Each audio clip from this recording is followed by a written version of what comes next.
Do you like shooting videos from your smartphone? Well, then having great audio is an absolute must. The Rode SmartLav Plus microphone is a great addition to your on-the-go shooting kit. Check the affiliate link in the video description for more information.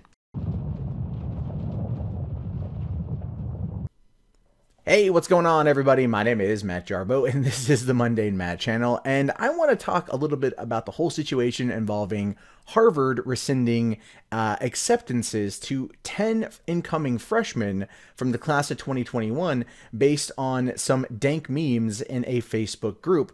Now, you've probably heard this story echoed throughout social media and Facebook. I even watched The View try to talk about it this morning, and it was pretty hysterical because you have 5 women that don't understand online culture, don't understand the internet at large, trying to talk about it like they do. Whoopi Goldberg's like, the memes! They got you in trouble, and everyone else, they're using the word meme, and to me, these are all women in like their 30s, 40s, and 50s and beyond, and it just was funny, because I'm like, they don't understand memes.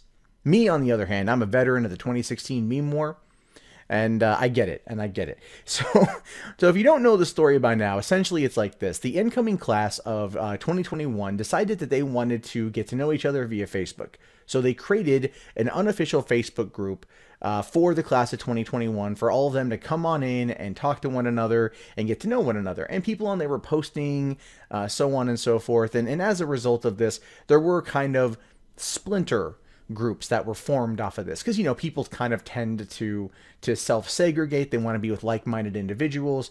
But one of the groups that popped up was the Harvard memes for horny bourgeois teens.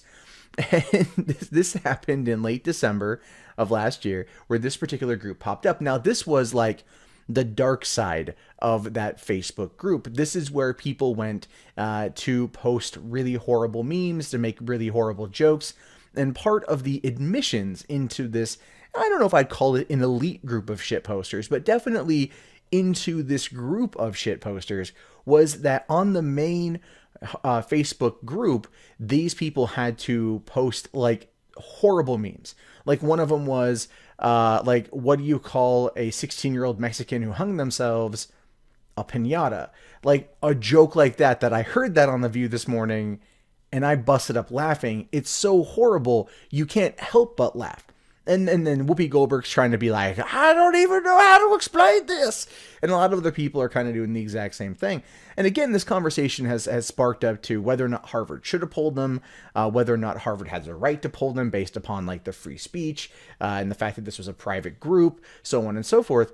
And it is entirely up to Harvard. They do have the ability to rescind acceptance letters based upon the clause of like virtue of character, morality, and so on and so forth. That is actually something that's in like the bylaws, you know, for the acceptance, or the rules for the acceptances. They have the ability to rescind that at any point in time. But what I think a lot of people are not understanding about this is this group itself, what it effectively represents, okay? Because the people in the group were posting memes, like wholesome memes, good memes, but people were also wanting to post the darker, harder, R-rated comedy. And that was where they created this splinter group. Now, that's not to say that the splinter group is trying to be some kind of meme skull and bones kind of a secret society on campus. This was just shit posters. And these are kids that are right now in 2017, 18 years old, right? Roughly. I'm estimating roughly around 18 years old. These are the kids who have grown up with Facebook and Twitter and MySpace and social media and memes. These are the kids that communicate through animated GIFs on Twitter. These are the kids who communicate via memes on Facebook. These are the kids who find the humor and the horribleness of life through memes. Probably a fair amount of these are 4chan users and Reddit users, given the dark nature of the group, probably more 4chan users than not. And so to them, jokes about the Holocaust, jokes about you know, the dead Mexican teenager being a piñata, the uncouth, off-color, really dark, borderline black humor that went into this group is par for the course of the internet. And when people sit there and they go, they clutch their pearls, they faint on their couches, how could these Harvard students make these jokes? Shit! You find these kind of jokes all over the place. I was watching The Unbreakable Kimmy Schmidt last night, season 3, and while right after watching some stuff about this particular story, and Carol Kane was trying to run in during a scene. She was on her way to go kind of save this party, and that's turning into a bit of a sexy time. And she says, "Okay, put on a Holocaust documentary until I get there." You know, making a joke about the Holocaust, not about the horrible nature of it in the specifics, but basically saying the Holocaust, if you put something on about that, it's pretty much going to kill everyone's libido. Is it an off-color joke? Yes. Should the show be canceled as a result of this? No. Dark humor, I think, works really well with some people. They love it. I love dark humor. Sometimes not the darker the better. I can laugh at some things. I can't laugh at other things. I will admit I have a limit. But I'm not going to sit there and say that kids in a private Facebook group should have their educations, kind of limited as a result of these kind of jokes. Because online humor is in an entirely different plane of existence. And while Harvard, being a private institution, has the right to do this, I feel they're overreacting. I feel they're overreacting probably due to the fact that right now we have this all-out war on horrible jokes. Right? Not like horrible, haha, not funny Carlos Mencia style jokes, but like Bill Maher and his comment from Real Time last week, Kathy Griffin and her, her protest joke of Donald Trump. You know, whatever you want to think about these particular issues, it does boil down to free speech. And many people argue that this shit should not be free from consequences, but that consequence should only be applied if they're calling for hate speech. It should only be applied. I mean, even hate speech is protected by the First Amendment. But if they're calling for violence or death upon somebody else, making a horrible crack about a dead 16-year-old Mexican being the equivalent of a piñata is very dark humor. The kind of shit you would find probably on Pulp. And I'm pretty sure that's where these people got this kind of humor from. But that's also how they relate. Does it make them inherently bad people? Of course not.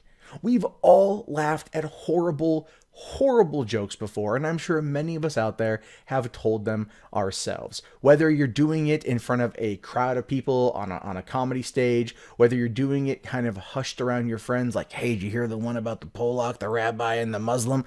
You know what I mean? Like, those kind of jokes, people tell them all the time. They tell them because comedy is a great unifier. Comedy brings everyone down to the same level, and comedy is about attacking everyone. Because why is it that some jokes are allowed and other jokes are not?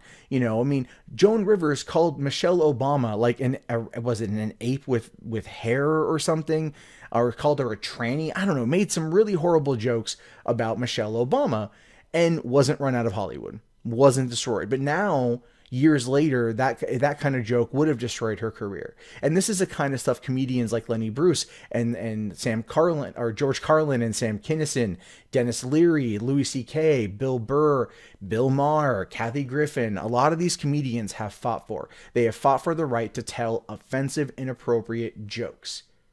And in my opinion, unless you're calling for someone specifically or a group specifically to be targeted, harassed, and hurt, then a joke is a joke, and you should really let it the fuck go. Now, at the same time, I do understand that not everyone is going to look at it the same way. And I get that, which is why the situation sucks the way that it does. These kids were in an R-rated joke chat thread that was a private group that, yes, had a bit of an asshole entry fee by posting dark humor on the main chat. It got them in trouble. But ultimately, that shouldn't lead to their destruction or their education being limited and not going to Harvard. I don't know. I think Harvard is overreacting. They have the right to do it, but I have the right to disagree with them. But I do want to know your guys' thoughts on this. Do you think that the humor was like just kind of like 4chan levels of edgy stuff you would expect from an 18-year-old who doesn't have a full grasp of how to fight in the meme wars yet? Shit you might find on 9gag or fucking parts of Reddit. You know, I mean, that's my question to you. Do you think that they should have had the education or the applications rescinded or the acceptances rescinded these kind of things, let me know in the comments below. My name is, of course, Matt Jarbo. This is the Mundane Matt channel. I do want to know your guys' thoughts, so leave it below. Thumbs up the video, subscribe if you're new, check back daily for more content from me. And if you guys want to support the channel, links below in the video description, as well as the Amazon affiliate link, really are helping out right now as YouTube continues its assault on independent media. I'll talk to you all later. Have yourself a fantastic one. Peace out.